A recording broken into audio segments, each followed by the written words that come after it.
All right. It looks like we're now live for April's AMA. That's Ask Me Anything session.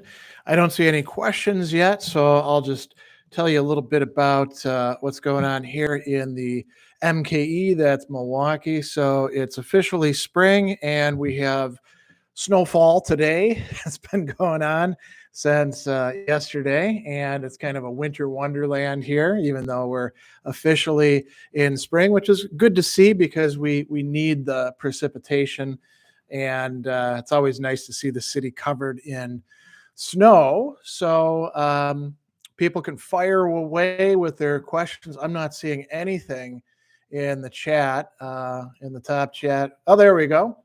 Let me see if I can toggle there. Very good. So Marcus says, why do some people like Yanis Varoufakis talk about giving Ukraine 100 billion and erasing their debt? If we're really truly supporting Ukraine, sounds nice, but what does that mean? Why can't we do that? I don't know. I mean, that's not really an issue I'm particularly concerned with. And why do people talk about anything? We live in a media saturated environment where any idea is going to get put out there by somebody, and not really a thing for me to opine about. I'm just happy to see that Ukraine is holding well against the seems to be fairly rotten Russian military. So Zeno took a break from being in time. We had to read Heidegger for an aesthetics class that I'm taking. Well, okay.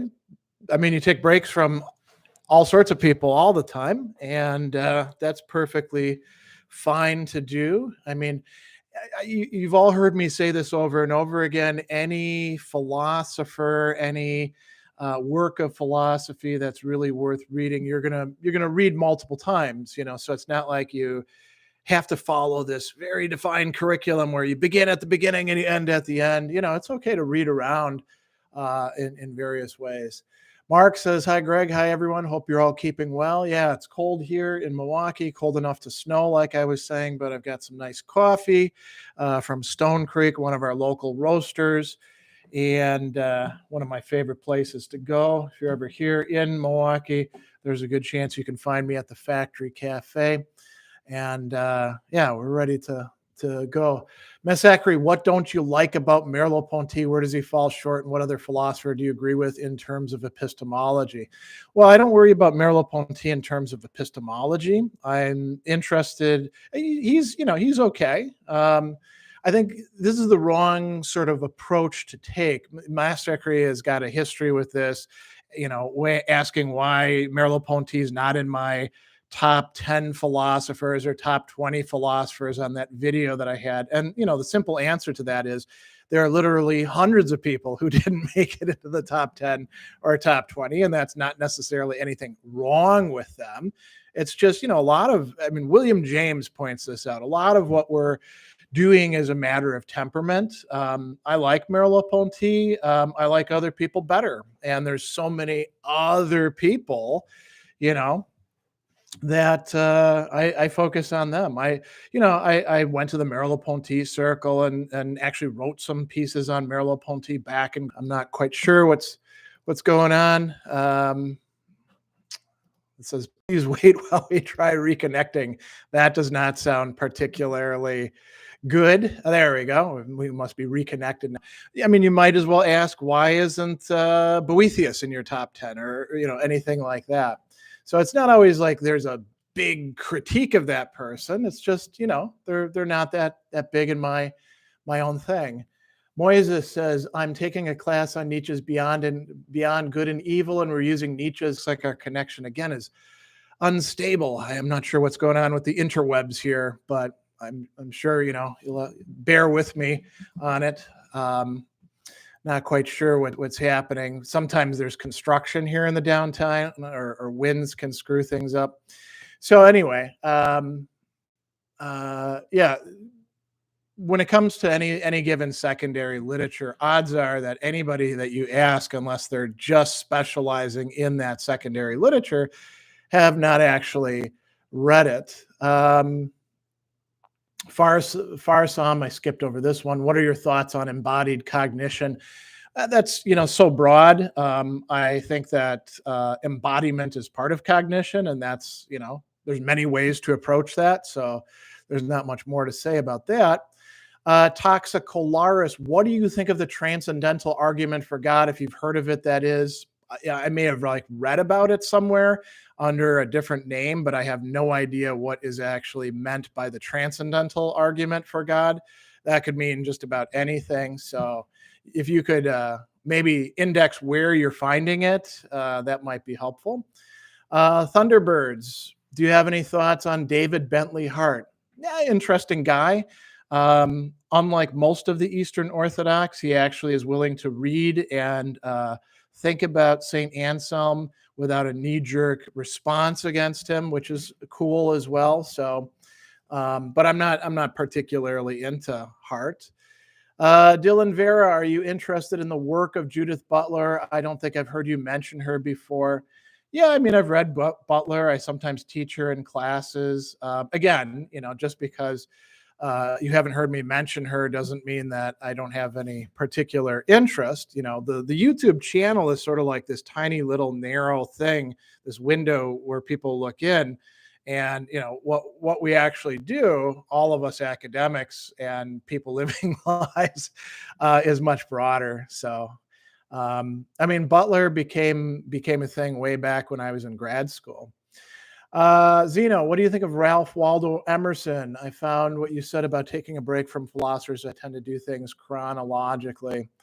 Emerson is okay. He fits into the American tradition, classical American philosophy on the transcendentalist end.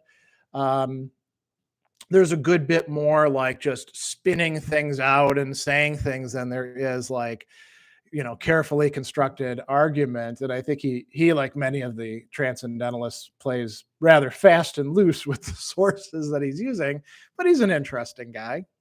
There's people out there who do, good work with him. Interestingly, there's a guy down in Orlando who goes by the moniker Stoic Dan, who likes to draw comparisons between the transcendentalists and the Stoics. It's interesting stuff. Yeah. All right, Mark Smith. Any biographies you find particularly interesting, as in a life you think is worth remembering and maybe even studying? So I don't read a lot of biographies. I will say that, if you're interested in ancient philosophy, one of the people who's well worth reading that a lot of people think is just a biographer is Plutarch. He's got all this great, Middle Platonist stuff on, it's called the Moralia, on all sorts of things. But then he's also got these lives, and he says, listen, I'm not trying to provide a history of the person. I'm trying to provide you with an understanding of their morals and their decision-making processes and stuff like that. So that's kind of cool. I mean, intellectual biographies, the only one I've read really for quite a while, other than I have read some of Salome, Lou Andreas Salome's stuff on Rilke and Nietzsche, would be Oliva Blanchette's massive intellectual biography of Maurice Blondel, A Philosophical Life, which is quite good. But I don't usually have too much time to be reading biographies. I mean, most of what I end up doing is reading stuff that's, you could say, biographical for some of those lectures that I give in the Philosophers in the Midst of History, or I read stuff that has to do with the authors that I'm covering in the worlds of speculative fiction. Siamano, what is the best way to fully, if it is even possible, understand Hegel? Where to start? Start by getting rid of any worries about best way, and start by actually reading Hegel. And then you're going to be dismayed because it's difficult and you're not sure what the hell you're doing. And then just keep at it. Don't worry about best ways. That's a good bit of advice, because there is no best way. First of all, generally, and this goes not just for Hegel, but for any philosopher, there's no best way to study Plato. There's no best way to study Plutarch. There's no best way to study Judith Butler, right? There are good and bad ways, you could say, like starting by just reading tendentious secondary works or blog posts, probably not the way to go. Starting by just watching videos, probably not the way to go. You gotta read the actual author. But there is no one single one size fits all best for everybody thing, because philosophy is complicated. It's sort of like saying, what's the best way to learn the history of music? There isn't one best way. You have to find what works for you, and then dig into that, and then look around and see what's working for other people, and appropriate what you think from them could be good. And avoid gurus who have the single way to do things, because they're usually peddling something or crazy, or they don't know what they're talking about. I will say this: I wouldn't start with the phenomenology of spirit, although a lot of people really are enamored of that. If you are going to do the phenomenology of spirit, read the whole book, right? Don't just read, the parts that seem sexy or that people talk about. But I usually tell people, start with the lectures on the history of philosophy. Why? Because you can see what Hegel is saying about people who presumably you already know something about, like say Plato, or the Stoics, or Descartes, right? And then read his lectures on the philosophy of history, which is already kind of tricky, but at least he's naming names in there. And then after that, you can go to the phenomenology, or go to the logic, or the philosophy of right, or whatever else it is that you want to do, right? All right. Shika says, Professor, please start taking classes on everything related to literature in English. Every writer's in their work. Maybe you mean like offering classes, but I mean, this is one of those things where time is a constraint, and why should I do something that somebody else can do better? Like, for example, I recently, in my social media and in my community tab on YouTube, highlighted somebody else's Logic channel, right? A professor from England, and she's very good. Why should I replicate the work that she's doing? Same thing with literature. There's some works of literature that I can do well, but I think there's people who are far more specialized than I am, who might be better at that. And we only have 24 hours a day, so I'm glad I'm able to get done what I'm able to get done. So. All right, your average, it just skipped a little bit. Your average Frenchman, was it? French-Canadian immigrant. I'm reading Bergson and Anselm on truth. They convinced me that there's an existential truth that can't be scientific. It's almost contra-scientific. Any authors that expand on that idea? I mean, I would avoid the, can't be scientific stuff, because that's kind of, that's sort of a red herring. That's not going to help you. You're not getting that out of Anselm, because he doesn't say anything remotely like that. You might be getting that out of Bergson. There are, countless authors who are discussing the nature of truth. It's discussed in Plato and Aristotle. Aristotle actually distinguishes between practical truth and theoretical truth. The Stoics are discussing it. Sextus Empiricus has all sorts of cool discussions of it. That's just in ancient times. Then you have, like Augustine and, Boethius and all these other thinkers that are approaching the question of truth. And then it goes all the way up to, the present day, where we have deflationists, and we have, Heidegger and truth as aletheia. So there's like a huge range of people who are discussing the nature of truth. And the one thing that you can say is that there is no one single theory of truth that encompasses everything that we mean by truth. So there's lots and lots of people that you can quite easily find. I've long wanted to have the time to actually write a book about conceptions of truth, but we'll see if I ever get around to that. Max, any particular parts you favor about Machiavelli or Nietzsche's writings?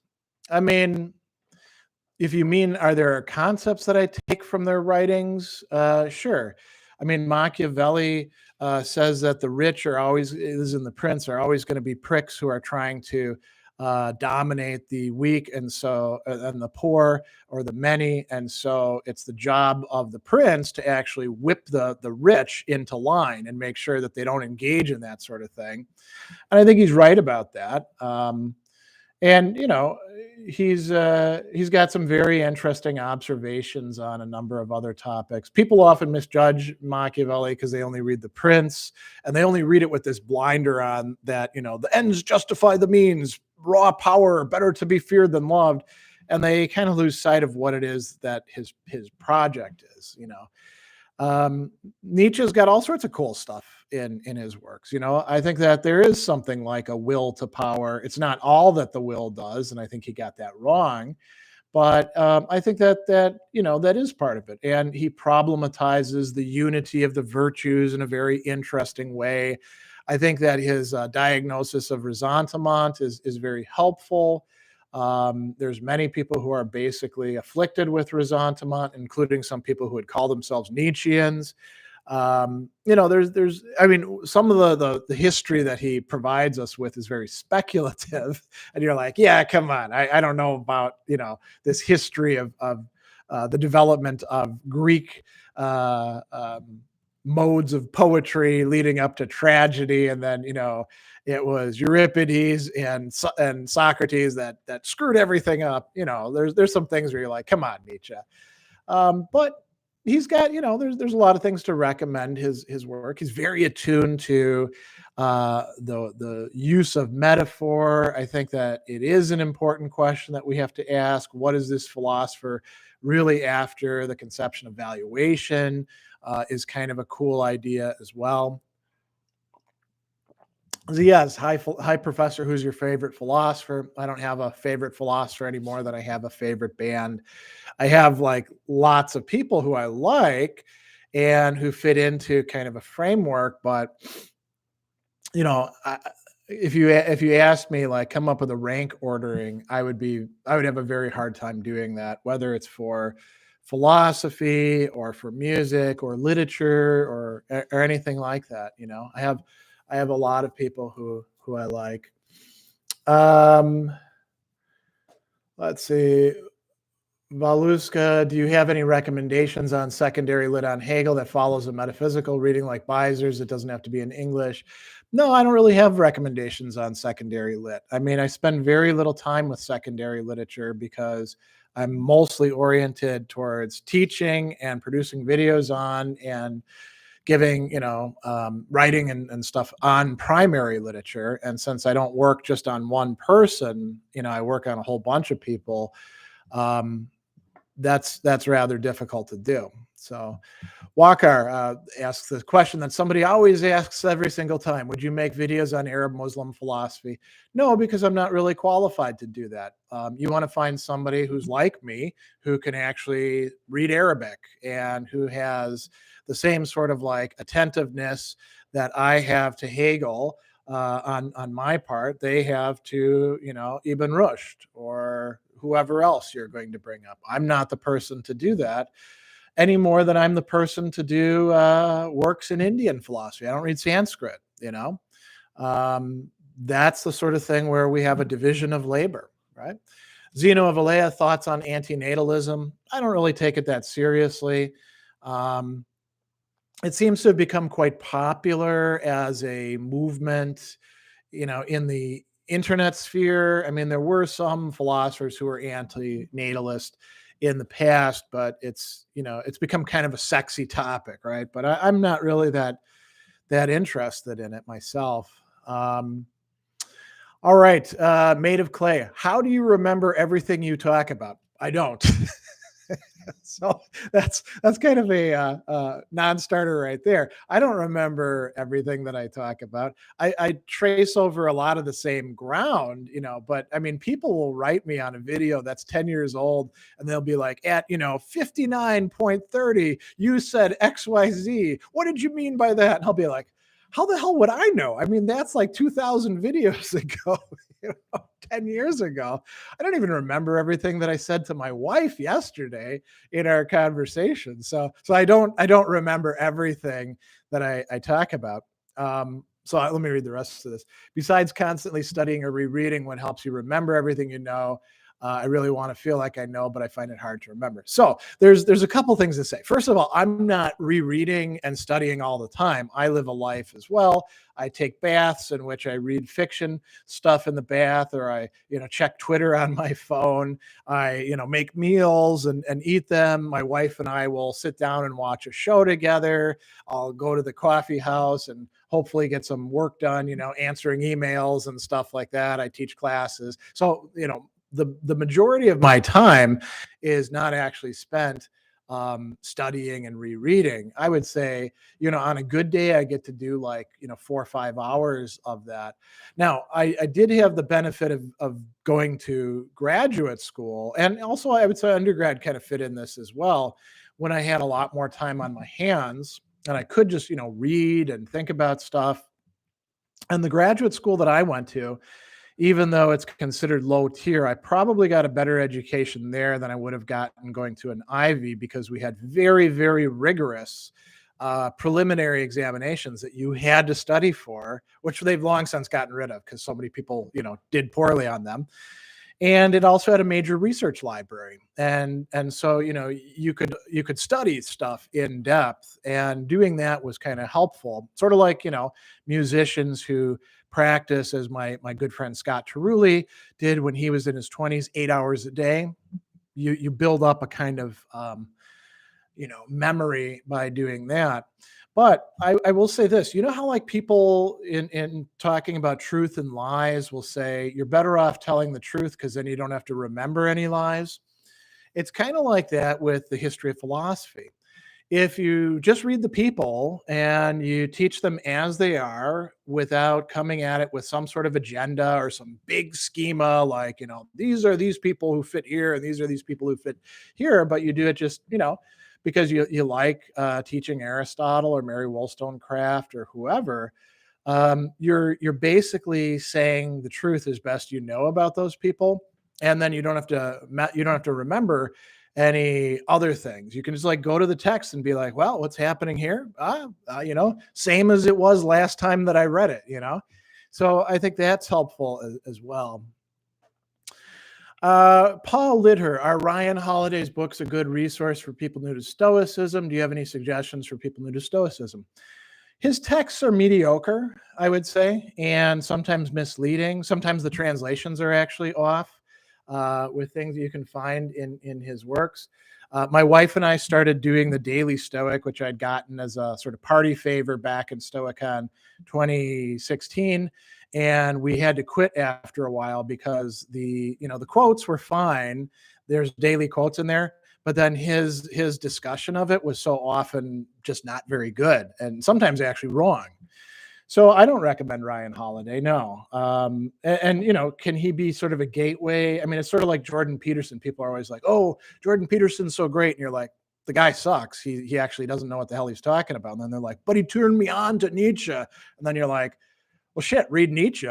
Don't bother with this fool, And I'm not going to say that Ryan Holiday is that, but he's not a great interpreter of the Stoic. He's more of a guy who's great at marketing, and happened to jump onto a bandwagon as it was going on. There's so much better stuff that you could read. Even if you just want to read popular stuff, read John Sellers or read Massimo Pigliucci or read Donald Robertson or some of these people who actually know the Stoic literature really, really well that they're introducing you to, and are not going to mess it up with all this, self-helpy, let's all get ahead kind of stuff.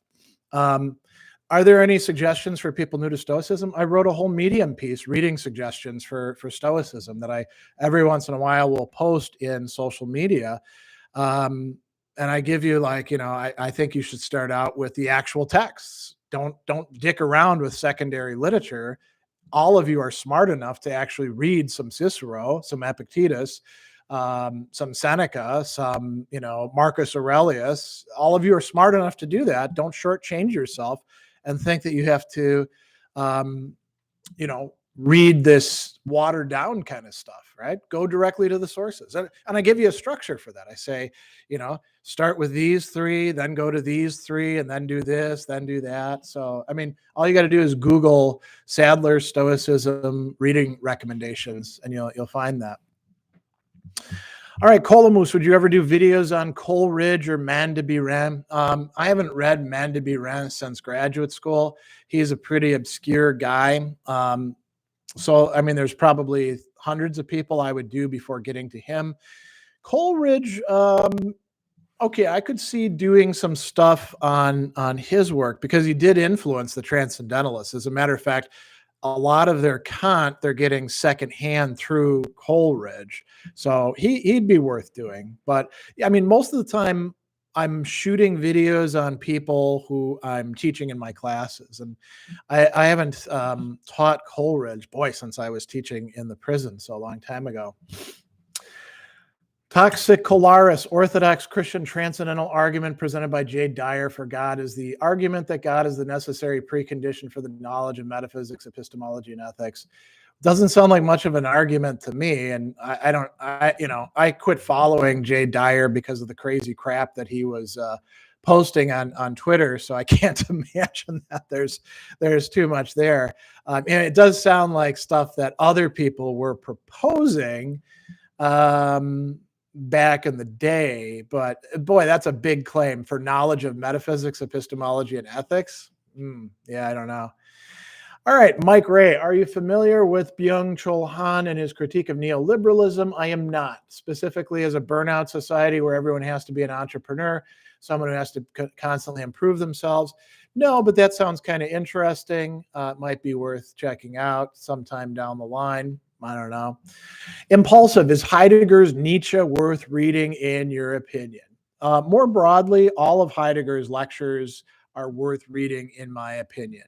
You'll often find yourself, if you know the primary thinker that he's engaging with, you will find yourself saying, oh, that's kind of insightful. And then you'll also find yourself saying, no, I think he went off the track here, but this is typical Heidegger. But Heidegger going wrong is still worth reading. And the Nietzsche lectures are very in-depth, and they are very well worth reading. Another secondary lit thing that I would say is also worth reading is Deleuze's Nietzsche book. As a matter of fact, when we had our Nietzsche seminar in graduate school, those were the only two secondary lit things that we had. All the rest was reading Nietzsche. I got to present the Deleuze because I was like really into Deleuze's history of philosophy stuff at the time and into Nietzsche. So yeah, I would read the Nietzsche lectures. They're worth getting. I think they're pretty cheap too. And all other voices, opinions on second part of Being and Time. Is it worth the read? Yeah, if you can understand it, if you've got the stamina to get through it, it's definitely worth the read. Why would you only read half a book? It'd be sort of like, people do this, right? When they teach, they're like, I'm going to teach Descartes' Meditations, and then they only teach meditation 1 and 2, and you're like, what the hell is that about? I mean, you're only going to get us up to the piece of wax and being a thinking thing. You're going to skip all the other cool stuff that's happening there, Let's see. R.T. Whitby, did Nietzsche consider anyone who lived before or during a lifetime an Übermensch, or the person who he believed was the closest to being an Übermensch? Well, we don't know, because he doesn't say so-and-so was an Übermensch. And he figures the Übermensch, or the super person, as something yet to come, right? So who knows? There's lots of people who make arguments. I will say this sort of facetiously. There's a lot of people who read Nietzsche for the first time and they're like, I'm going to be an Übermensch. And, Nietzsche's response to that would be, nobody, no, you're not. So, yeah. Ephron, is phenomenology important? Yes. I mean, it's one of the big branches, you could say, of continental philosophy. In the 1930s, Thomists started recognizing quite explicitly that the phenomenologists and Thomists were doing interesting things, which gave rise to a lot of cool crossovers in the West, and also to the Lublin School in Poland, which is, by the way, where Karol Wojtyła, who later becomes John Paul II, came from. Yeah, phenomenology is important. Do you have to study every single figure in phenomenology? I don't think that you even could. I mean, Husserl himself left behind tens of thousands of shorthand pages in the Husserl archives that people go and check out. So, yeah. Muzzle paint. I brought my British Steel album to the bus stop to show it off in late spring 1980. I've seen Priest in Europe, Asia, and USA, always confusing my Anabaptist congregation with my love of metal. So he's responding to, here's, my British Steel shirt, which, by the way, there's a really cool picture of me with one of my kids when she was really small, and I'm like holding her, and it looks like the hand on the shirt is actually holding her. We've seen Priest 4 times, my wife and I, in the last 10 years, all here in the States. 2 of them here in Milwaukee, and we started joking around that because they always have like a cool opening band, like we saw Uriah Heep with them, and Saxon, and Black Star Rider, and Thin Lizzy, and Steel Panther on various tours. And so we were joking around that, getting to see another new band is sort of like the consolation prize to going to a Priest concert. I will say, though, they are, in the recent years, boy, they really put on a hell of a show. So, all right, ridicule. Do you consider democracy as a value in itself? I feel like I know intuitively, but what exactly do philosophers mean when they talk about values in that way? I don't know that democracy by itself is, inherently a good thing that we have to strive for. It really depends on what you mean by democracy. And, somebody who I got, a lot of when I was in grad school was John Dewey, because, Southern Illinois University, pluralistic department, analytics, continental and classical American, and they had the Center for Dewey Studies there as well. And so it was Dewey, Dewey, Dewey all the time, and democracy, democracy, democracy all the time. And you'd be like, what do you mean by democracy? And they'd give you like, well, it's this and this and this and this. And you'd be like, can you center in on one of them so we could just talk about that aspect? Are you talking about voting?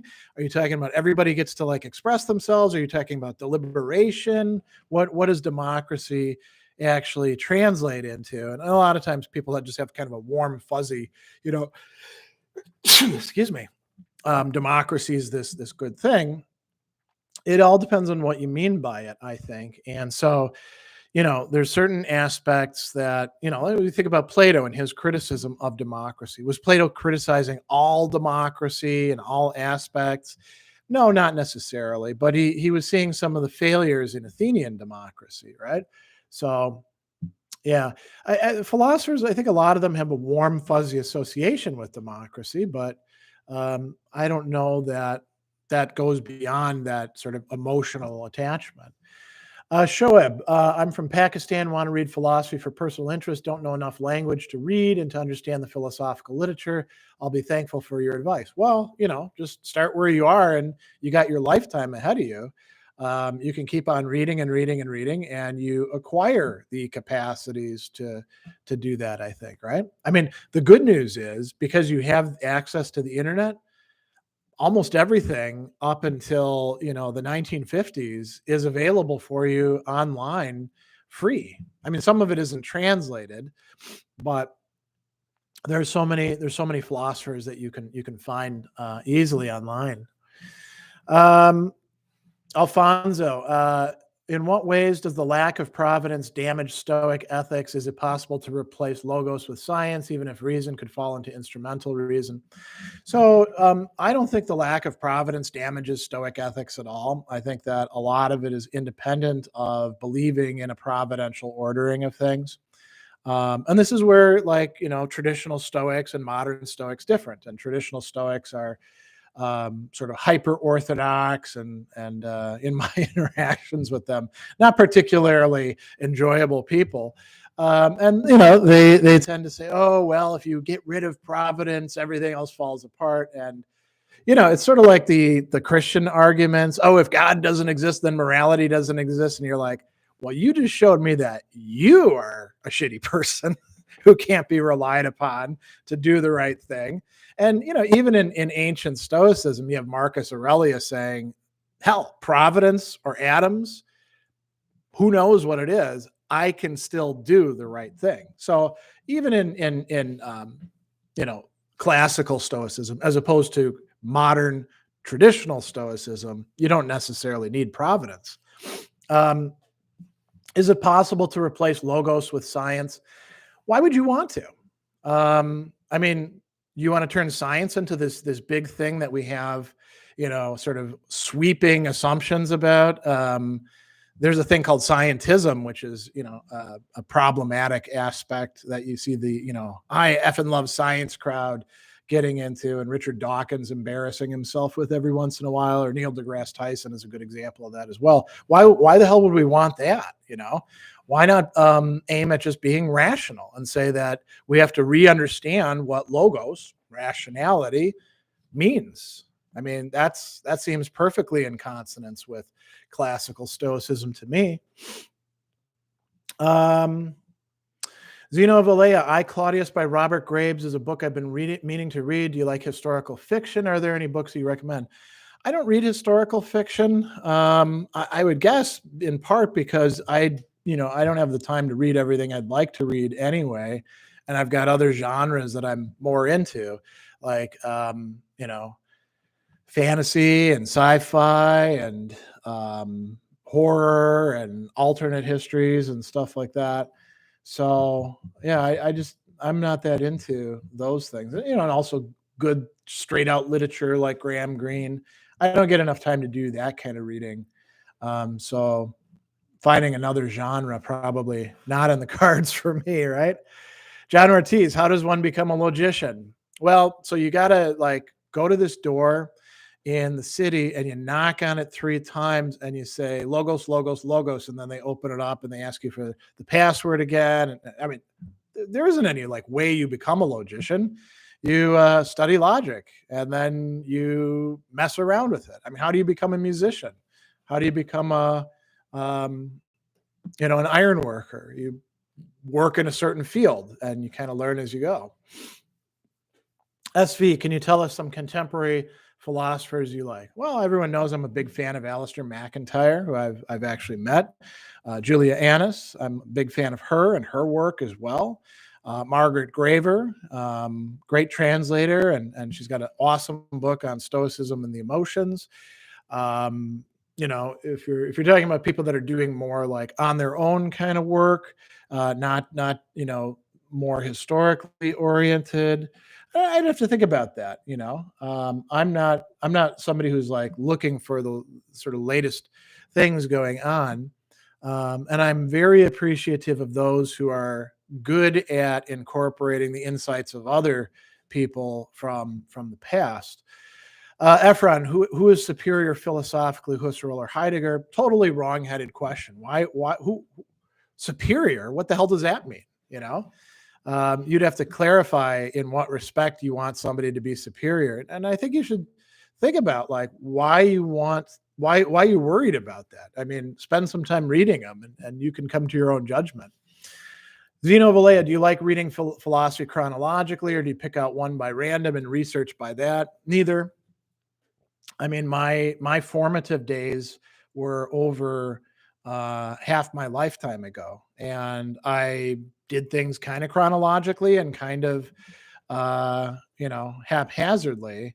And I've been reading and researching and engaging in philosophy for more than half my life now, actually about 30 of my 50 years in a explicit structured way.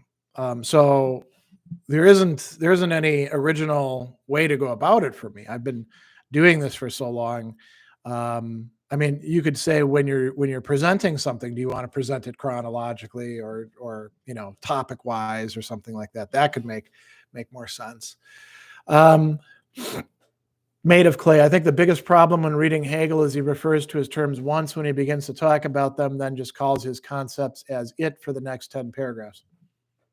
Yeah, that's more in the phenomenology than in other works, but that is a difficulty. You have to do a lot of work figuring out some of the time what is Hegel actually referring to when he's saying, and then it does, or it breaks up into three moments or stuff like that, right? Yeah, admittedly, that can be a problem with Hegel. It can be a problem with all sorts of people. All right, let's see what else we got here. It just skipped through a whole bunch of people's stuff. Camogello, what comparative analysis would you give between philosophy and theology? I wouldn't give a comparative analysis. Those terms are too broad. You could talk about so-and-so's philosophy and so-and-so's theology, or you could talk about this movement in philosophy and this movement in theology, but there's no like side-by-side comparison of philosophy and theology that is not already like assuming lots and lots and lots of stuff. Roger, I love your lecture on Rilke. I've got a number of lectures on Rilke, but I'm glad that you like one of them. Michael, where can someone get started with philosophy of science?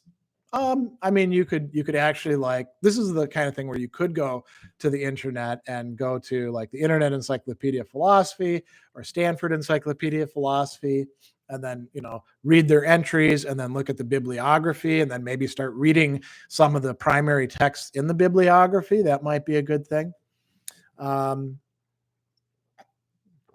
John Ortiz, advice for starting or thinking about a career. What kind of career, right?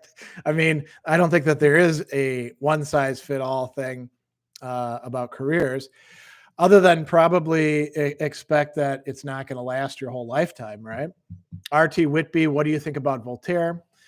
I think Voltaire was kind of a prick. He's an interesting guy. I actually, years and years back, I read through all of his novels. I went on sort of a Voltaire kick, and I was like, yeah, some of these are pretty good. Some of these, maybe not quite so much. He's a sort of a second-rate philosopher, but that's great because second-rate is still second-rate. Better than most of us. Worth reading. It won't take you long to figure out Voltaire's basic shtick. No, nothing says, hey, after many people have told me philosophy is dead and I'm wasting my time with philosophy, I eventually convinced myself it was true. I'm majoring in a chemistry. How do I regain my passion? Don't worry about regaining a passion. Passions are pretty mercurial, right? Ask yourself this. Why the hell would you believe people telling you some silly thing about an entire field? Where do they derive their knowledge from that philosophy is dead? How do you know they're not full of crap? Right? Why did you buy into them? Ask yourself that. Did you just give in to peer pressure or the desire to be liked or, the wish to have conversations with people? There are literally hundreds of thousands of people that you could easily connect with in the world for whom philosophy clearly isn't dead, who are doing interesting work in philosophy. Why not connect up with one of them? Why not find a local philosophy club? Why not read for yourself? And then you could also say, this idea that philosophy is dead, is that a new idea, or have people been, preaching that sort of thing in superficial ways for, roughly the last 150 years, which is quite true. So, yeah, why would you want to buy into that? David says, who did you do your thesis on to get your master's? Husserl and de Saussure. And I ended up replicating some of what Derrida is doing in Speech and Phenomena, which I hadn't read at that time. Ariel, what are some of your favorite movies? Have you seen In Bruges? Yeah, I saw In Bruges a while back with my wife. It's not bad. Some of my favorite movies, The Duelists, which is a 1970s Ridley Scott movie with I want to say David or Peter Carradine and Harvey Keitel. It's probably my favorite movie. I also really liked the Three Musketeers and the Four Musketeers when I was a kid. I wanted to be a sword fighter when I was a kid.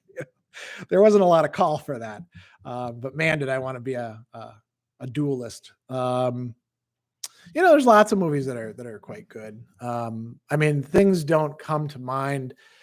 Usually what would be like top of mind would be like, holy shit, that was an awesome movie that I saw recently. But I've actually been watching a lot more TV shows than movies. So I haven't had that experience recently. Yeah. Back Moon. How would you reform philosophy education? What changes to the curriculum would you make, and what primary texts would you emphasize?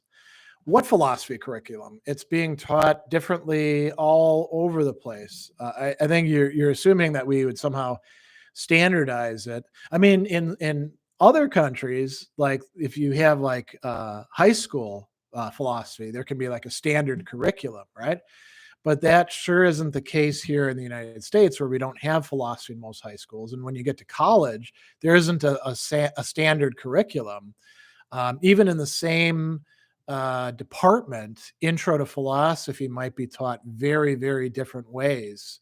When I taught at Marquette, there was a foundations of philosophy class, and the 4 requirements for it was you had to have some Plato or Aristotle. You had to have a philosopher from the Catholic intellectual tradition, because Marquette's, Catholic school. You had to have a feminist or non-Western philosopher, and you had to have one contemporary philosopher. And I tried to get, clarification. Does Simone de Beauvoir count as contemporary? Yeah, I guess so. Does Hannah Arendt count as contemporary? Yeah, I guess so. They couldn't really say it. So it's kind of a non-starter. How would we reform philosophy education? Things are too heterogeneous to really do that. All right. Know nothing comment. How many languages do you know? Depends on what you mean by know. I mean, I can read, but it's slow in Greek and Latin. And, every author that, if you're doing a new author, you often have to like sort of tool up on their vocabulary, and it takes a while to get used to it. I can read German if I need to, and I'm in country for a while. I can haltingly speak German. The last time I did that was when I was in Switzerland, in Saas-Fee at European Graduate School. And it took me about a week before I was able to draw upon my capacities and have any sort of more than just a few sentences conversation. But I can read German, And French, it's been a long time since I've spoken French. My mother, her first language was French, and same with all of her family. And I used to be quite good with it, but being partly deaf hurts your comprehension considerably, because there's all these things that are not really silent letters, but are kind of silent. But I can read French, very easily. And I translate from Latin and German and French and Greek. So it all depends on what you mean by know, right? That's kind of sort of a pragmatic term. David, it's 2022. Who do you recommend for nowadays, in the year that we're in now, for a philosopher to read? I mean, whoever you want to. What's unique about 2022? I often say, let's start with Plato. He's a good person, I think, to begin with. Abhishek, any book suggestion for politics where different forms of government is discussed? Again, we could start with Plato, right? Republic Book 8 has 5 different forms of government being discussed. I mean, you could also look at Aristotle's Politics, 6 forms of government, maybe 7 if Dunasteia is another one that can be discussed, and then it just goes on from there. Cillian, your video on Anselm helped me a lot for my class. Thank you. I'm glad it helped. I don't know which video you're referencing, because I think at this point in time, I've probably got 40 or so videos on Anselm. So, all right, Absurdo, what's going on with all the pronoun stuff? I'm in Portugal, and U.S. social media has become alien to me. Last 4 to 5 years, teachers crying on TikTok when kids forget the correct pronoun.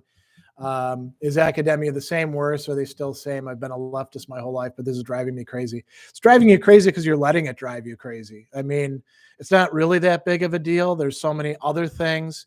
And if you choose to like focus on that, when there's so many other things you could be focusing on, I guess you want to ask yourself why you're doing that, maybe follow some people that aren't obsessed with pronouns. This seems like a very simple thing to resolve. I mean, I'm cool with calling people by the pronouns that they want. I teach at a school where this is very common, and it's expected that you'll probably screw up every once in a while and misgender somebody. Actually, one of my daughters, jokingly told me I misgendered her because she's going by they them, and I was like, well, you didn't tell me you switched because you were going by she they, and it's not that big of a deal. People are not getting in each other's faces most of the time saying you're misgendering me. It's more like, yeah, I kind of prefer that you do this. And then other people get all worked up about it. And the people who get all worked up about it, in English, we use they a lot. Even the people like Jordan Peterson who are like, oh, I'm against pronouns and this bill is blah, blah, blah, blah, blah. He was using they to describe people in that very rant that he was doing. It's a very common thing. So I wouldn't let it stress you out too much. I mean, that's a choice on your part. There's so many other topics. I mean, you could talk about unionization. You're big on the left. Cool. Amazon just got one of its places unionized. Focus on that instead, right? Fresh Jordan, is Being in Time a must read? I mean, it's a should read. It'd be good for you to read it, I think. Is it a must read? I mean, ask yourself this. Was anybody who was born in the 1800s missing something because they hadn't read Being in Time? Are there people who, did philosophy in the 20th century and didn't read Being in Time, who then, were handicapped by the fact that they didn't read Being in Time? Must read is that's a pretty high bar, right? I guess you could say must for what? Roughly says, how wrong do you think it is that I find Nietzsche's Thus Spoke Zarathustra more spiritually fulfilling than Augustine's Confessions? I even get more out of Camus' The Fall, reading The Fall as an inverted Confessions. I don't see a problem with that. I mean, again, I'm a pluralist, right? Where I think there's a problem are the people who are like, Augustine is presupposing the existence of a God, and they get all worked up about that sort of crap, and they don't actually like read the Confessions and see where it's going and what he has to say. I mean, I think that, if I had to pick a Camusian work that I would focus on the most, it probably wouldn't be The Fall. It probably would be The Plague, or weirdly enough, Letters to a German Friend. But they're all of great, moral and human depth, you could say, right? And we don't always, we don't have to feel under pressure to always like, other people like this work, so therefore I have to like this work, or I'm missing out on something. The world of literature is so broad, and there's so many great things that we could read in it, that we're super fortunate in the time that we live in. It's not like we're ancient Greeks and basically we got Homer and Hesiod and a few other things, some lyric poetry, and that's it. We've got this incredibly rich banquet in front of us. And so if you get more out of Thus Spoke Zarathustra and Camus' The Fall than Augustine's Confessions, that's fine. Then, spend more time with them. That might change too as you get older, or your perspective changes over time. I mean, I think about texts that I thought, so somebody's got a question about Aristotle down the line. When I first read Aristotle, I was like, this is really dry, boring stuff. I don't see why anyone would want to read it. It's either like totally common sense or it's basically nonsense. Then I learned to pay attention to what I was seeing in Aristotle's ethical and political works, and things opened up for me. Same thing for, reading Marcus Aurelius. I read Marcus Aurelius when I was in college. I thought that's a cool thing. I'm not in all this justice, prudence stuff, but I like the toughness, and I missed a whole bunch of things. And so, that's okay. That we don't all have to do the same thing. Michael Jimenez, what is the most overlooked part of Aristotle's metaphysics? I don't know. I mean, how would we answer that sort of question? It's not like I do a survey of people studying Aristotle's metaphysics and then, look for whatever is the least treated. I don't know how we would answer that.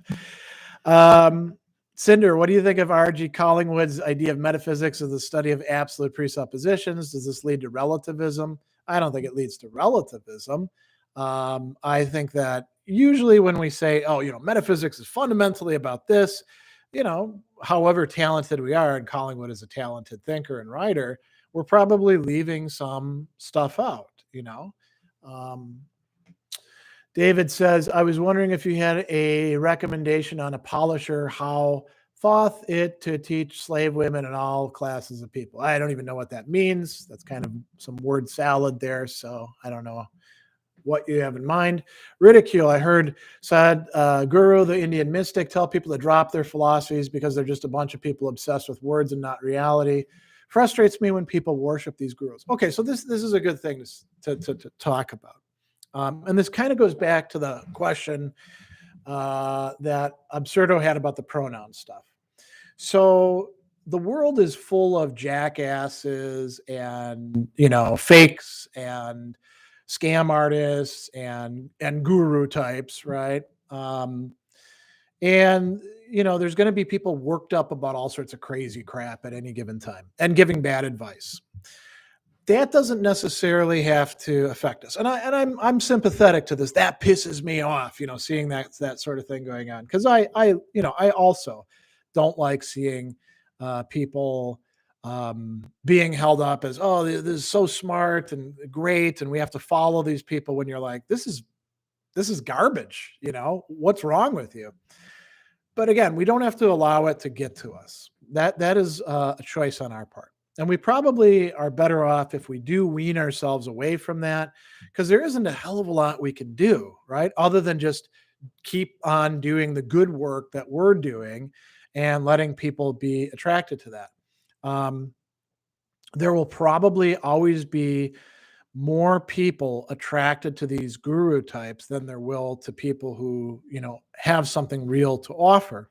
It was that way back in ancient times. It's going to be that way probably throughout human future.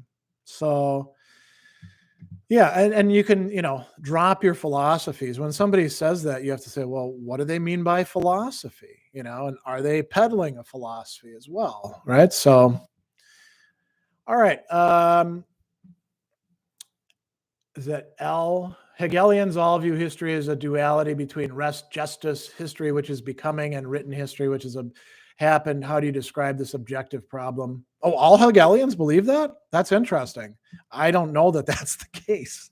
So I don't know that all Hegelians believe any one single thing other than that maybe Hegel is important. So that's kind of a non-starter. Joe Mama, saw you mentioned on Twitter recently a distaste for Rorty. Is it his speedy history of philosophy that bothers you, or you're not really a fan of neo-pragmatism at large, or about abandoning experience? I think that Rorty was kind of a second-rate philosopher. He was a big deal when I was in graduate school, and people were reading him and talking about him. And a lot of what he has to say is sort of from like an elite, privileged position, East Coaster saying, philosophy, the way that we've been doing it is hopeless prospect. And, we don't have to pay attention to these things anymore. And I think that his readings of a lot of people are just not very good, not very attentive.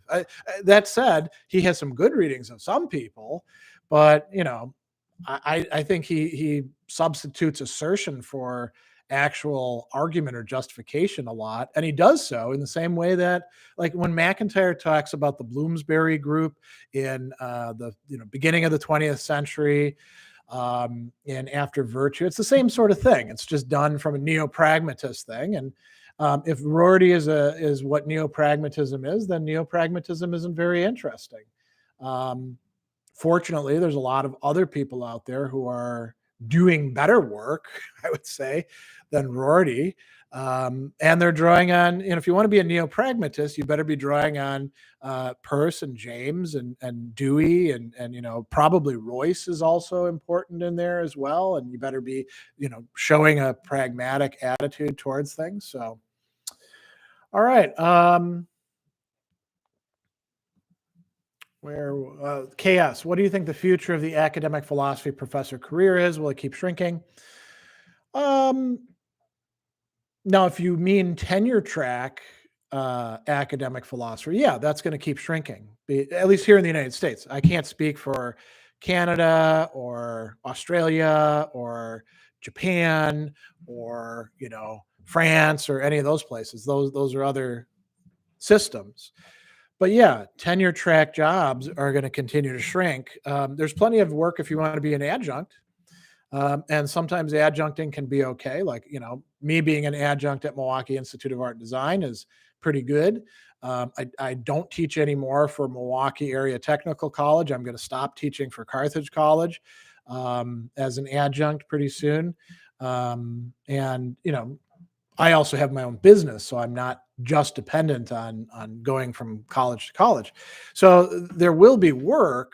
I think you have in mind like tenure track professor. That's going to keep shrinking. And it's going to be dominated by those who go to elite schools and are part of an elite and who use their connections to get ahead and pretend that they're part of a meritocracy when really they just happen to have won the lottery, right? But that doesn't keep you necessarily from doing philosophy, right? There's going to be all sorts of cool stuff going on. There already is cool stuff going on. Zeno, did you have any other interests outside of philosophy? Did you have a degree before philosophy? Well, my undergraduate degree was in philosophy and mathematics. And I actually wavered in the year that I was just working before I went to graduate school. Should I go to graduate school for philosophy? Should I go for mathematics? Or should I take the actuarial exams and become an actuary? And I'm kind of glad I didn't do the latter, because it turns out that was a really great job at the time, but is being taken over by AI at this point in time, talking with some people who actually do that job. I mean, long before I was interested in philosophy, I was a metalhead.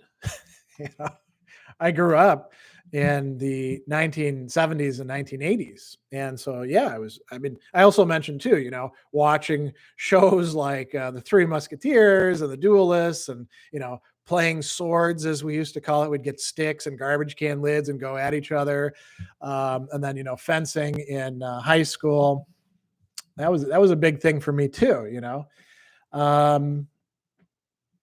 petty crime. I was part of a group called Midnight Sales and Services. I used to do security for them when I was a teenager because I was big and looked imposing, and carried around a hatchet in my jacket that I think some of the people that we were fencing stuff to thought that was a gun. Of course, was interested in getting laid, and did a good bit of that in high school and working, and then in college.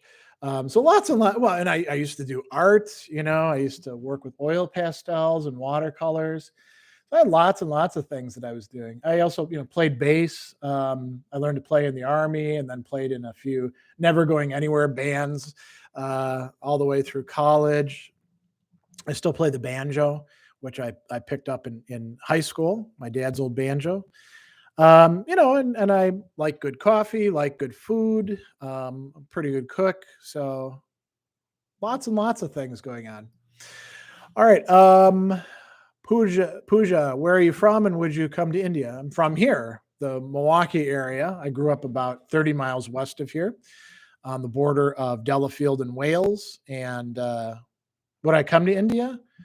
Yeah, I mean, I would. That would probably take a lot of doing. Somebody would have to, pay for my travel and compensate me for the time that I'm taking away from other things. And I don't exactly see any Indian institutes beating down my door saying, hey, you have to come here and give a talk or something. But yeah. Ariel, can you do lectures on Merleau-Ponty? Yeah, I can, but I don't have any plans to do that anytime soon. I mean, if people want me to do lectures on particular things and take my time away from the things that I already have planned, they gotta commission them. I have standard rates. I've done videos commissioned in the past. If people want to commission me to do videos, I'm cool with that. Gabriel, have you read Exemplarist Moral Theory by Linda Zazebski? If so, what do you think? Nah, I've read a few things by her, but I'm not really that big on her stuff, so I don't keep up with her things. Alex, really enjoying reading The Courage to Be by Paul Tillich. Any opinions on that book? I read it and I haven't read it again. I read it as an undergraduate in, believe it or not, an honors class, which was centered around ideas. We read like B.F. Skinner, and we read the Communist Manifesto, and The Sun Also Rises by Hemingway. And what else did we read? We read Camus' The Plague.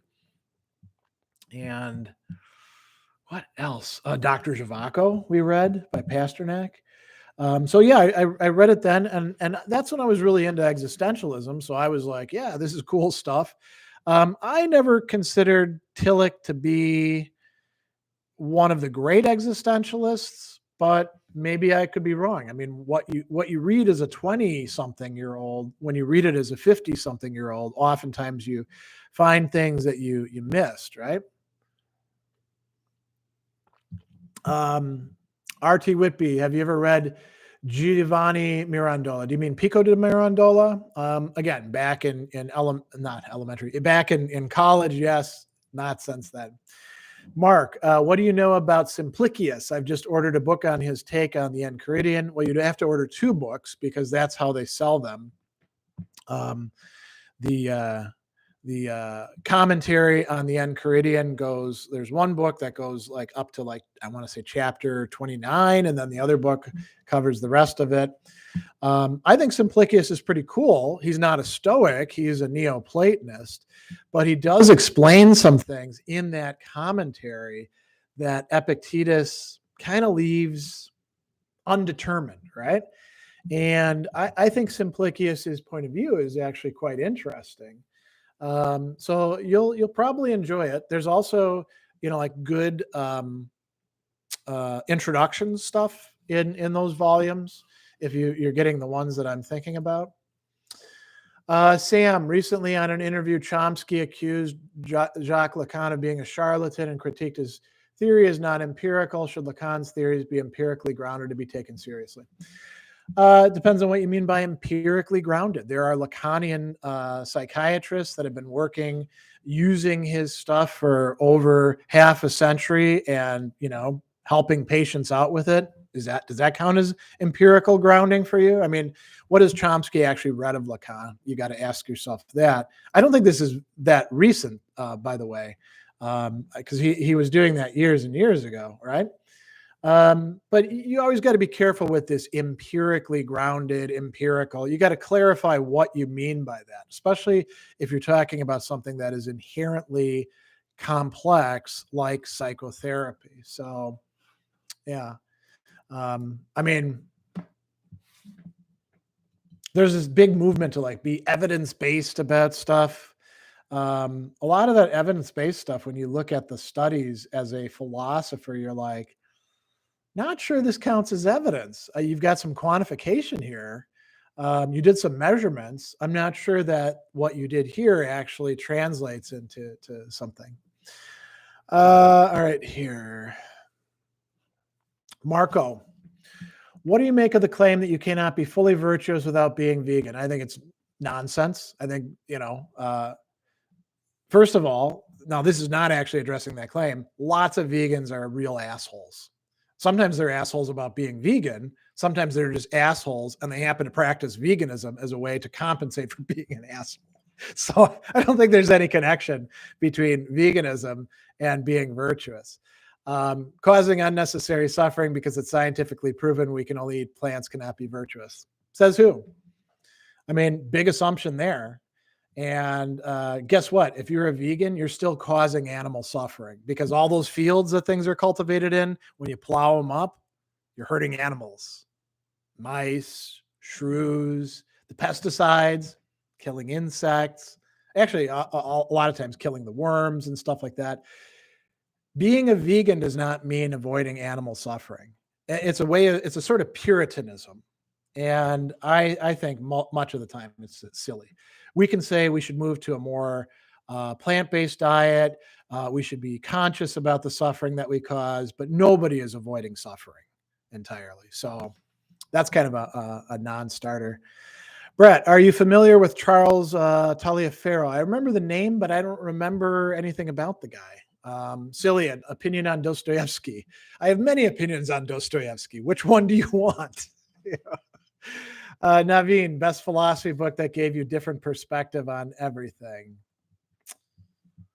There isn't a best. I mean, I've had a lot of philosophy books that I've read that have changed my perspective.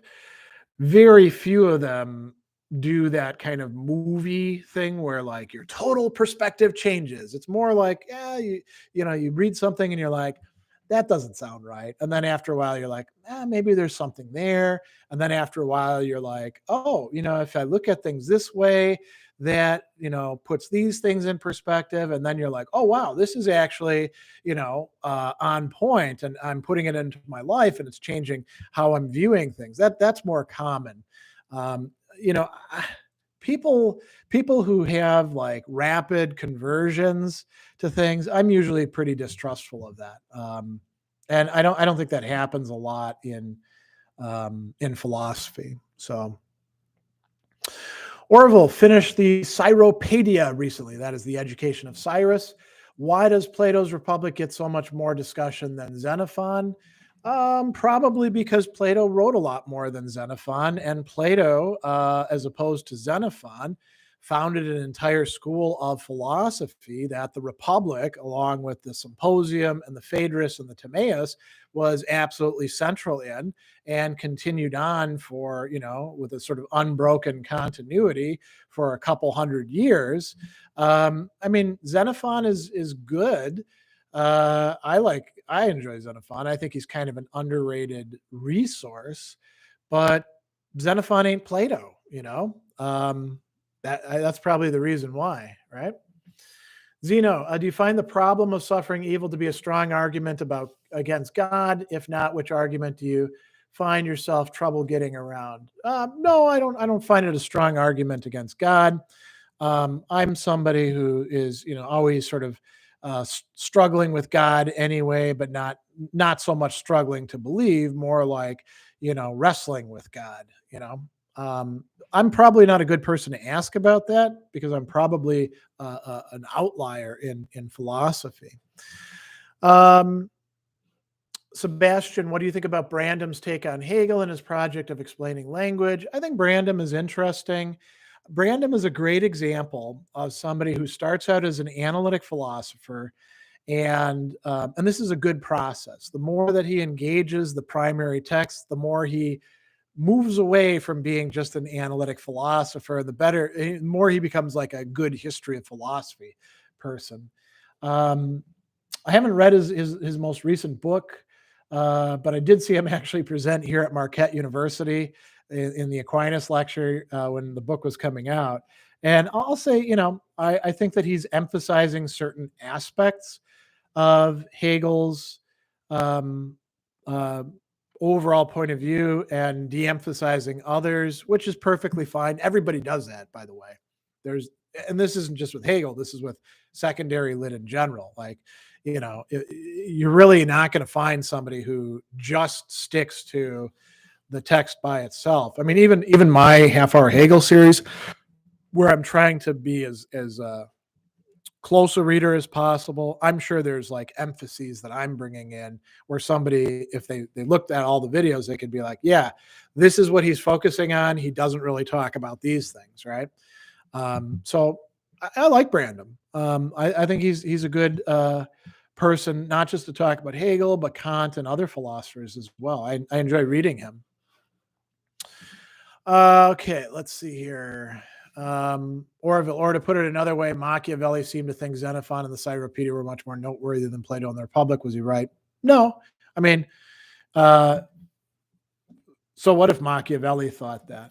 I mean, other people thought otherwise. So, right? David, I'm a senior majoring in philosophy in New York City. I want to write about perdurantism. Any specific arguments related to temporal persistence that you could send my way? Nope. That's not really an area that I work in. And I have no idea what perdurantism is. I suspect it's some, little thing there's like a little group of people in analytic philosophy that are trying to, make fetch a word, to paraphrase Mean Girls. I don't know what it is. So about the signs, how important is it to read ancient Greek literature when studying ancient philosophy? I want to read Homer's Iliad and Odyssey, but not sure which translation to pick up. Any recommendations? I am not a good recommender of translations. I actually did a whole video about that. How important is it to read ancient Greek literature when studying ancient philosophy? Sure as hell can't hurt, right? I mean, when you read Plato, for example, or you read Aristotle, you notice that they are making all sorts of references to ancient Greek literature, right? Plato will say, what is justice? Simonides in this poem over here says it is blah, blah, blah, blah, blah, right? Or Socrates will whip out a quote from Homer or Hesiod every so often, right? There are some characters that are referenced, for example, Medea, in ancient philosophy, she gets used as almost like a case study. So it can be quite helpful to know some ancient literature, and it's not that hard to find it. It's all available online pretty much. KS thoughts on Charles Taylor. He's okay. I'm not big on Charles Taylor, but I'm not big on hundreds of people. So, Zeno Valea, any thoughts on Douglas Murray? No. Toxicolaris, do you do any debates? People would have to pay me to do a debate because I think debates are usually unproductive. I'm more interested in having discussions. Debates are usually done by people, to score points. They're not usually in good faith. They tend to be more spectacle than actual, philosophical discussion. So, if people want to pay me to show up and do something, I'm fine doing that. But I don't seek out debates. All right, I just skipped a little bit.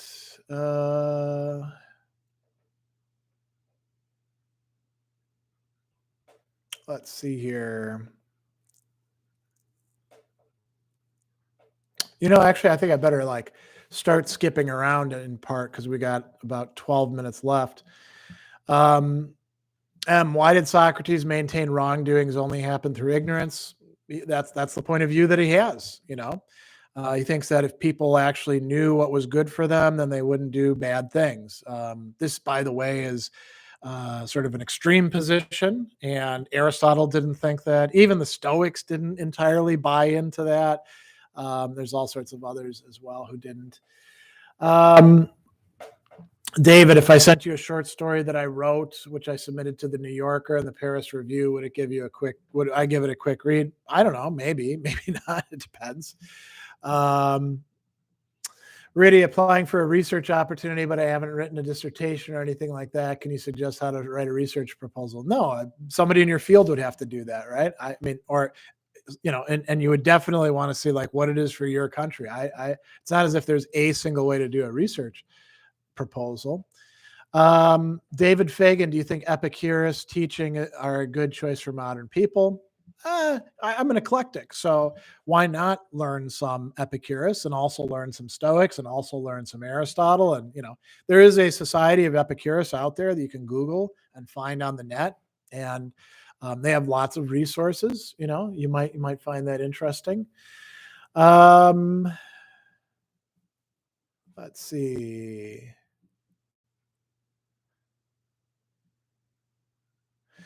Juan says, as a philosophy professional, any idea on how to help libraries survive in this day and age?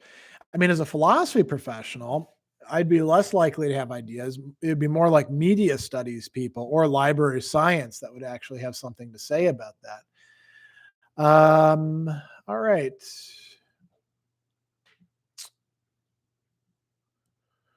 Oh, here's an interesting proposal. Wang Torio.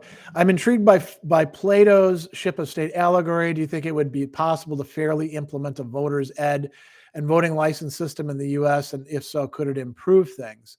No, because things are so fractured and so polarized that you would never get anybody to agree upon it. So it's one of those, in theory, it would be great. In practice, it's impossible kind of things. Let's see here. Oh, Galen, do you have a favorite obscure Platonic dialogue, something that's not one of the 8 or 10 typically read? The Laches, which is about courage. Definitely. I think that's quite interesting. A lot of back and forth about the Confessions here.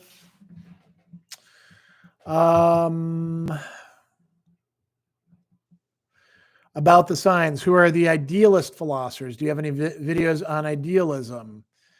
Hegel's an idealist. I have 340 videos in the half-hour Hegel series, and then maybe another 10 on Hegel otherwise. So he's a major idealist. Kant is sometimes considered to be an idealist, right? Certainly in German idealism. He's criticizing other idealists. According to Kant, Descartes is an idealist. So I have videos on Descartes as well. So yeah, there's plenty of them out there. And this summer, I hope to shoot some stuff on Schopenhauer, another great German idealist as well. Let's see. Christopher says, do you have any tips on starting a philosophy writing project? I'm an undergraduate freshman, and I want to write about something Mark Fisher and Heidegger, but I don't know how to narrow down topics. Well, start by doing, outlines and mind maps and things like that. And then part of it would be, talk to other people and see how they can help you to narrow stuff down. You don't have to boil the ocean, as they say. Especially, I mean, even if you're doing a dissertation, you focus on that particular topic. You don't get into every single thing possible to talk about. Jordan Costello, where do you stand on free will, hard determinism versus soft, if I may ask? I'm a compatibilist. We have free will. That's pretty evident to me. We don't have free will in the sense of like any moment we can totally change who we are, but that's not what anyone who actually believes in free will says. The interesting thing is always figuring out how do we intersect with the causal determinism in which we are also free causes. So that's my view. Steve Schranko, here's a good question. What is your position on the validity of the pragmatist criterion of truth? So I think that the pragmatist views on truth, the theory and the criterion, can be useful in certain circumstances, right? So you could say that pragmatism is pragmatically limited. And this is the point of view of real pragmatists out there, like William James. He's not saying pragmatist view on truth applies to everything at every time in every way. The correspondence theory of truth or viewpoint on how things are true, very useful as well. Coherence, very useful as well. There may be other things that we need to work into there as well, like truth in the nature of things, like coming from Anselm, truth in the will, truth in actions, Aristotle's notion of practical truth. All of those things might actually be fitted into there. TLN, unfortunately, my university exclusively teaches analytic philosophy. So which continental thinkers do you think are one with someone with no experience in continental philosophy should start with? So you want to Google Sadler Analytic Continental, because I gave a talk years ago, about 6 years back, at Virginia Commonwealth University, where I talked about what can analytic and continental philosophers learn from each other. And I gave them 20 reading recommendations for continental philosophy. So that might be something that you want to check out. Let's see. Albert says, since death can happen any day, why pursue any long-term goals? Why not pursue daily pleasure? What do you think is the most meaningful full thing or the best thing for a person to do in their day? Love other people, improve the world. I mean, yeah, sure, we could die at any moment. The idea that because of that we shouldn't do anything other than just like immediately pursue immediate pleasures, that's a big stretch, right? I mean, the world could go to shit tomorrow, or the sun could swallow the earth, and it doesn't mean that the good that we've done suddenly becomes totally meaningless. Ollie says, thank you for your videos. Thanks. I'm glad that you enjoy them. Let's see what else we can grab in the last 5 minutes. Christopher, I'm presenting on Shestov's All Things Are Possible next week at my university philosophy club. Any tips on how to present him well? Well, that is tough, right? Because Shestov is like very anti-systematic, all over the map. I mean, you could like bring up some of his, what I would do is I would bring up some of his aphorisms from that and then get people talking about him. Like, bring up the notion of logic and morality as being police agents and say, what the hell does this mean? What's going on here? And, actually somebody asked me about this recently. What do I do when I like Plato and Aristotle and I also like Shestov? Do I find ways to reconcile them? You could ask yourself, Shestov, what can we take from him that's valuable, that would fit in with other philosophers? I mean, and Shestov is a funny guy. I would emphasize some of the humor and jokes in it maybe as well. That could be quite good.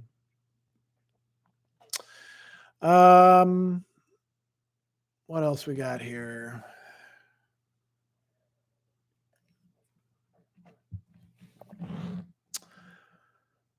What's the relationship between ontology and trauma, especially today with a rise in psychoanalysis and neuroscience? There isn't a rise in psychoanalysis today. As a matter of fact, psychoanalysis is in decline as a treatment modality. The rise in the last 30 years has been pretty much the cognitive approaches, right? At least here in the States. I mean, maybe it's different in Europe. Depends on what you mean by ontology. Sometimes people use the word ontology and it's a synonym for metaphysics. We can talk about the metaphysics of the human person. Trauma is very important, right? We are historical beings who develop over time. And by the time that we start to do philosophy and think about, the nature of human beings and our relationships, we're already usually screwed up. And sometimes we don't even know the trauma that we've encountered because it's been, sometimes we repress it. A lot of times the people who did it tell us we better not talk about it and we forget about it, right? And sometimes it's not recognized. And we can talk about trauma individually. We can talk about trauma in relation to generations and groups. I mean, I think back to my childhood and the ever-present concern that maybe we're going to have a nuclear war sometime soon. And the fact that when I was in high school, a lot of us didn't expect to finish high school. We expected we would probably be drafted for a war. That may have been a kind of, weird thing about living out here in the Midwest, but that certainly did a number. And I think about the people who are traumatized by bullying or, ostracism or stuff like that. That that plays an important role, not in metaphysics per se, like the totality of being, but the metaphysics of the human person, right? It certainly has to do something. I see Kirk O'Connell pouting about portrayal of Cato the Younger in TV and movies. I mean, I don't care about portrayal of Cato the Younger in TV and movies. I mean, that's why I skipped over it, because there's other things to answer. I mean, what do I care about how they depict Socrates, right? Let's find another good one to go. Oh, C. Do you enjoy Montaigne? Any essays in particular? Yeah, I do like Montaigne. And I was actually I was going to be doing a, for the Catherine project, I was going to be doing a tutorial on Montaigne's essays. Unfortunately, one of my colleagues needed open heart surgery, and I had to take over his class, which was running at the same time, and I didn't have the bandwidth to do it. But I love Montaigne. I mean, what's not to love? Somebody else who really likes Cicero and Plutarch and has all sorts of cool reflections on stuff. I mean, his discussion of anger is quite interesting. There's all sorts of cool essays in there, right? Rima, since you like him quite a lot, which books by Max Scheler do you recommend most? Well, if you want to read his really big book, it's Formalism and Non-Formalism and Ethics, and that's a good book. If you want something nice and short that relates to something, some coming from another thinker, Resentiment, and like in between it, there are like anthologies that you can get with some of his essays that are quite good as well. He's also got the what is that called? There's a book that he's got specifically on empathy, like surveying the different theories of it out there, like Edith Stein and other phenomenologists, which is very good. So I would check out those. Matea's thoughts on Fukuyama's end of history. I mean, Fukuyama himself has had to eat a lot of crow because obviously history hasn't ended. His book is okay. I mean, I'd read it. I would check it out. It's well worth reading. It's clearly wrong on some things, but it's thought provoking. We're already past time. Let's see if I can find a good one to go out on. Here's a good one from Jordan.